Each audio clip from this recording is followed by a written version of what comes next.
తాకట్లో ఉన్న మీ బంగారాన్ని విడిపించి ఆ రోజు ఆన్లైన్ రేటుకి కొంటాం. Sharma gold company.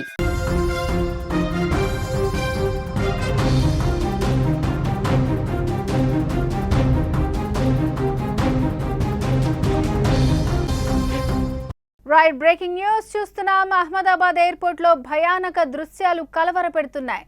క్షతగాత్రులు, ఆర్తనాదాలు, మృతుల బంధువుల ఏడుపులు, ప్రయాణికుల భయాందోళనల మధ్య అహ్మదాబాద్ ఎయిర్పోర్ట్ దద్దరిల్లుతోంది. విమానం కూలిన ఘటనలో ఇప్పటి వరకు 100 మందికి పైగా మృతి చెందినట్లు తెలుస్తోంది. మృతుల సంఖ్య మరింత పెరిగే అవకాశం కనిపిస్తోంది. ప్రమాద సమయంలో విమానంలో మొత్తం 244 మంది ప్రయాణికులు ఉన్నట్టు తెలుస్తోంది. వారిలో 169 మంది భారతీయులు, 52 మంది బ్రిటన్ వాసులు ఉన్నట్లు గుర్తించారు. ప్రమాదం జరిగిన విమానంలో గుజరాత్ మాజీ సీఎం విజయ్ రూపానీ కూడా ఉన్నారు. ఆయన బోర్డింగ్ అయిన టికెట్ ను అధికారులు గుర్తించారు.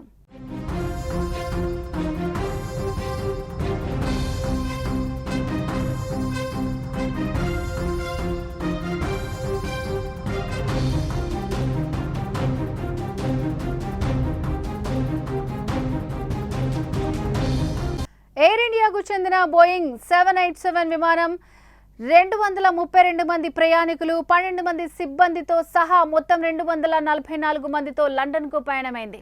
స్థానిక కాలమానం ప్రకారం మధ్యాహ్నం 1:38 టేకాఫ్ అయిన కేవలం 5 నిమిషాల వ్యవధిలోనే ఈ ఘోర ప్రమాదం జరిగినట్లు Directorate General of Civil Aviation Director General Faiz Ahmad Kidwai Associated Press కు తెలిపారు. ప్రమాద విషయం తెలిసిన వెంటనే విమానాశ్రయంలో అత్యవసర సహాయక బృందాలను అప్రమత్తం చేసినట్టు ఆయన వెల్లడించారు. ప్రమాద స్థలం నుంచి దట్టమైన పొగలు అలుముకున్న దృశ్యాలు సోషల్ మీడియాలో వైరల్ గా మారాయి.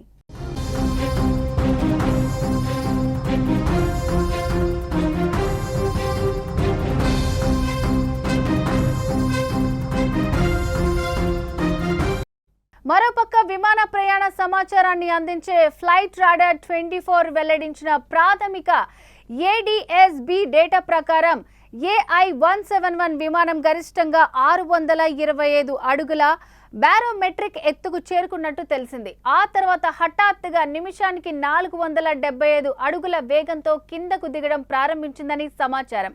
బోయింగ్ 787 డ్రీమ్ లైనర్ విమానం ఒక వైట్ బాడీ, 2 ఇంజన్లు కలిగిన అత్యాధునిక విమానం.